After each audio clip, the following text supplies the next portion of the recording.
This is gonna be painful. Well, Matthew actually just pretty much skipped over my big issue with this film and the issue that a lot of his Dark Materials fans have with it, so I'll explain a little further.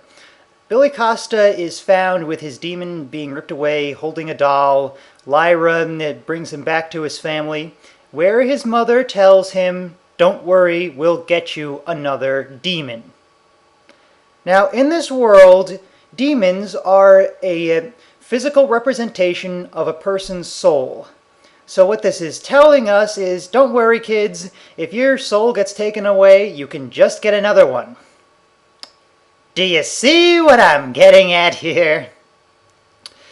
Now, let me be very clear on something. His Dark Materials is not a children's story. It has child protagonists, but it is not intended for people of that same age group. However, the people who put this up for a movie release made pretty much the same mistake that Matthew did in his viewing of The Incredibles, which is this story has X, therefore it must be a children's story, and we can't have anything as dark as the person losing their soul permanently in a children's story. Which this is not. You morons! Oh, and I should also point out that in the book, this is not Billy Costa who they found in the shed, but in Random Child, pretty much, who dies a few hours after Lyra finds him, and he's also not holding a doll as his substitute demon, but a dead fish.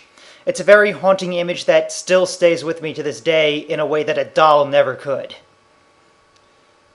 So, moving on from that, we also have the confrontation with Ragnar, which is a name change from the book. In the book, this character was named Yofor, which was altered because people were worried audiences would confuse it with the character Yorek, which I can understand, so I don't really have much of a problem with that. However, in the book, this takes place after the big fight at Bolvangar, the facility where the Magisterium is trying to separate children from their demons. Now, in theory, I can see why this was changed. It's pretty much the same reason that the movies of The Lord of the Rings didn't have the Scouring of the Shire.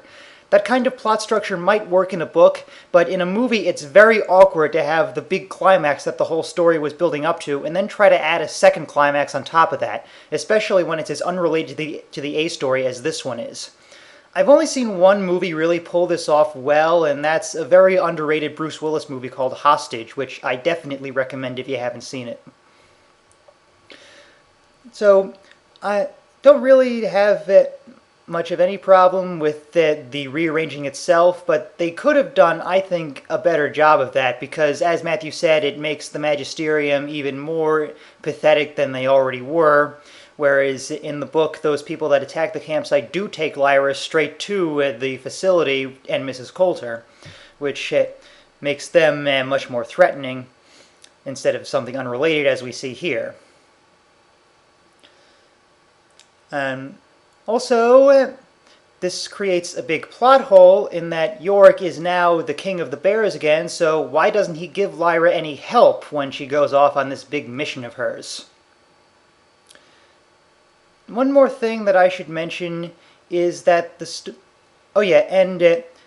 Coulter being Lyra's mother and Lord Asriel being her father. This was one of my favorite parts of the book because it actually doesn't take place at the same point as it does in the movie. In the book, Lyra finds this out when she first joins up with the Egyptians, which is much earlier than is usual for this kind of reveal, and really seemed to be Philip Pullman playing with the convention. He says, yes, I know this is kind of a cliche, but let's just get it out of the way so we can move on. And then, of course, in the movie, it's just turned into the standard third act reveal, much like Darth Vader. And I should also point out, Matthew complains about this reveal having no real impact on the story, which is true of the first book, but it does definitely come into play in the third, and a little bit in the second too. And one more thing that I was getting at before is the movie ends before the book does. It cuts off the whole ending of the book, which I do think I'll talk about, but not here. I'm going to make one more video, even though there's no Matthew video to respond to. Just like check out my YouTube or Blip channel to find that out. And because I've gotten, I'm sure, a few viewers here who have not read the books but may be interested in them, and you should definitely go into them as spoiler-free as possible, including Stand-In Stan, thank you very much. So, I'll be putting up a 5th video sometime soon. Check it out if you want to, but beware, there are going to be some, like, mild, at least, spoilers in there, because there's really no way to talk about what I want to without them. If you really want to go in there blind, you should probably wait to see it until after you've read at least Northern Lights, or The Golden Compass as it was called in America. Thank you all for your time.